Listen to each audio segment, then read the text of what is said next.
من البداية كده وبسم الله الرحمن الرحيم، الفيديو ده موجه لصناع المحتوى، وده لاني واحد منهم ويهمني يكون معايا جهاز يقدر يسد في شغل المونتاج والايديتنج. الفيديو ده مراجعة على اللاب وان شاء الله يعجبكم، وهو الديل بريسيشن 7510. بيجي ببروسيسور اي 7 جيل سادس 6820 و اتش كيو كمان، مع كارت شاشة انفيديا كوادرو ام 2000 4 جيجا دي دي ار 5 ورامات 16 جيجا دي دي ار 4 مع ام دوت 2 256 جيجا وهارد عادي 500 جيجا. دي كانت المواصفات الاساسيه، ولسه هنتعمق في امكانيات اللاب اكتر. بس اللي ما يعرفنيش، فانا كمبيوترانجا احمد وحيد، وبقدم محتوى عن عالم البي سي والتجميعات واللابتوبات، وبعمل من المحتوى ده اتنين: يا فيديو هدف الاساسي منه اديك معلومه تفيدك، او فيديو ترفيهي في نفس المجال. فاعمل اشتراك في القناه ولايك للفيديو، وانت بتتفرج على الفيسبوك فاعمل شير ولايك للفيديو، وما تنساش تخش على التيك توك بتاعي، هتلاقي فوق ال 50 فيديو فيهم حاجات فعلا هتفيدك. كل اللينكات تحت في اول كومنت. وببص بصه برضه على جروب الكمبيوترنجيه على التليجرام، هتتبسط.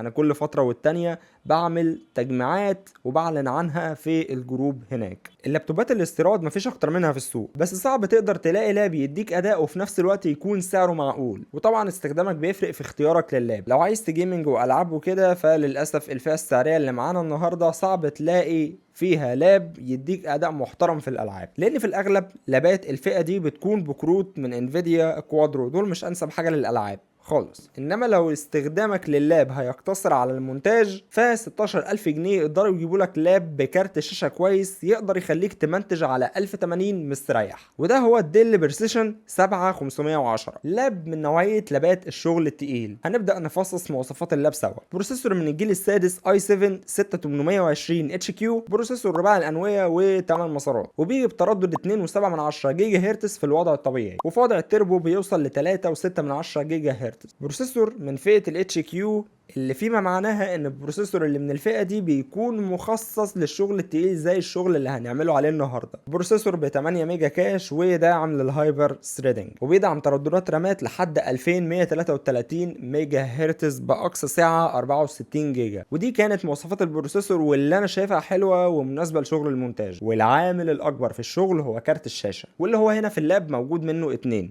انتل اتش دي 530 وانفيديا كوادرو ام 2000 ام. كارت 4 جيجا جي دي ار 5 128 بت، وللاسف بيدعم دايركت اكس 11.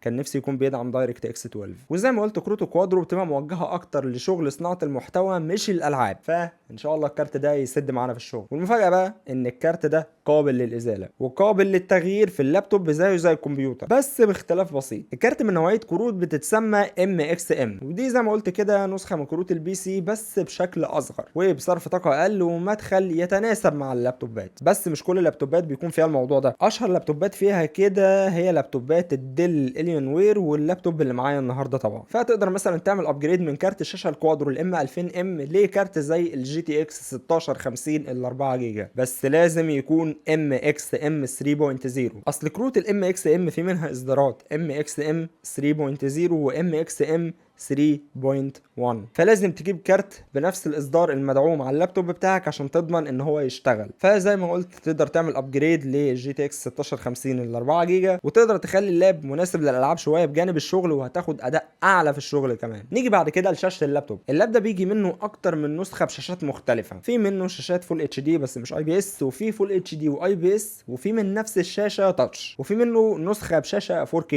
فالنسخه اللي معايا بريزولوشن 1080 ليد اي بي اس. مفيش كومبو اجمد من كده بصراحه. عرفتوا اللاب ده موجه لشغل المونتاج ليه؟ الشاشه بتدعم مساحات الوان اس ار جي بي بنسبه 93%، وادوبي ار جي بي بنسبه 72%. طبعا انا ما عنديش اجهزه معايره الشاشات عشان اعرف الارقام دي، بس لما بحثت بموديل الشاشه لقيت موقع بيقول لي الارقام دي. العهده على الموقع. بس لو جينا نتكلم للحق، هقول انا انبهرت بالوان الشاشه. الالوان تحسها مشبعه بزياده كده، بس من غير ما تزعجك ولا تحس ان هي لاسعه، وتقدر تعتمد عليها في شغل تصحيح الالوان في شغلك كمونتير عادي. لدرجه ان انا وصلت شاشه الكمبيوتر خليت عليها التايم لاين بتاع الشغل، خليت البريفيو بتاع الفيديو على شاشه اللابتوب وبتيجي بسطوع 300 نتس، فما واجهتش مشاكل من ناحيه شده الاضاءه في النور. ده غير طبعا طبقه الانتي جلير او الطبقه المضاده للانعكاسات على الشاشه. اما بقيه المواصفات فاللاب بيجي ب 16 جيجا رام 2 في 8، وتقدر عادي تزود رامتين كمان جنب اللي موجودين، وده عشان اللاب فيه 4 اماكن رامات، 2 تحت الكيبورد و2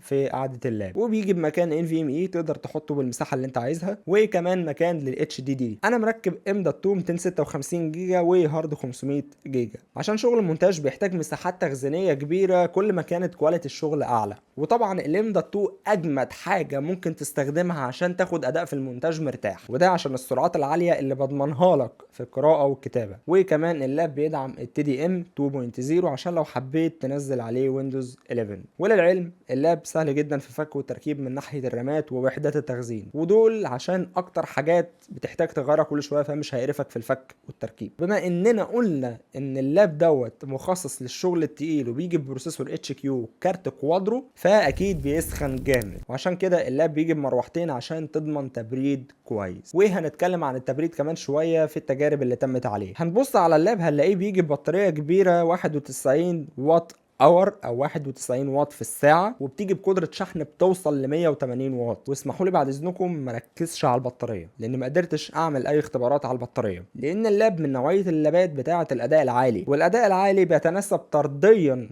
مع عمر شحن البطاريه، وما اقدرش اعمل مونتاج على البطاريه طبعا. فانت كده كده عشان تضمن كامل اداء اللاب في الشغل هتوصل الشاحن، والبطاريه حتى لو مشحونه فشيلها واشتغل على الشاحن مباشره عشان تقدر تحافظ عليها. طب امتى استخدم البطاريه؟ في وقت الاستخدام العادي زي التصفح ومشاهده المحتوى وكده، واضمن لك انها هتسد معاك وهتطول. قد ايه بالظبط ما اقدرش احدد، بس مش اقل من ساعتين ومش اكتر من 3 ساعات. رغيت كتير في مواصفات اللاب، نبص على اللاب نفسه. اول حاجه ظهر اللاب بيجي بملمس رابر وناعم كده، شكله شيك بس مشكلته انه بيبصم، فهتحتاج تهتم بنظافته بزياده. حجم اللاب كبير وده طبيعي بالنسبه لحجم لابات الشغل التقيل. بعد كده عندنا مخارج اللابتوب 3 USB 3.0 واللي بيدوك سرعه نقل محترمه بتوصل ل 400 ميجا في الثانيه، ومدخل هيدفون ومدخل كارت ميموري كبير. وعلى الجانب التاني مدخل USB 3 برضه وميني ديسبلاي وHD، ومدخل تايب سي ثاندربولت 3، واللي بيقدر يخليك تشحن اللاب بقدره بتوصل ل 100 واط. ده غير سرعته في نقل الداتا واللي بتوصل ل 40 جيجا بت في الثانيه، وده يقدر يخليك تشغل شاشتين 4K 60 هرتز مع بعض. بس طبعا عشان تاخد المميزات دي لازم تكون جايب كابل بيدعم تقنيه الثاندربولت 3، مش اي كابل تايب سي. وفي ظهر اللاب منافذ التهويه ومكان كابل اللان ومدخل الشحن، ومن قدام تحت على اليمين والشمال سماعات اللاب واللي صوتهم نقي وواضح جدا، بس مش اعلى حاجه. بالنسبه للكيبورد فهو بيجي بالحجم الكامل وب3 مستويات اضاءه بيضة وتاتشبات كبيرة ومريحة في الاستخدام. هنخش بقى في التجارب، بس الأول لازم نهتم بتهوية اللاب. فجبت ستاند معدن يرفع اللاب من على السطح اللي هو عليه، بحيث المراوح ما تبقاش مكتومة والتبريد يبقى أفضل. ستاند بالظبط ما يعملش 200 جنيه بس عملي جدا. مشكلتي معاه بس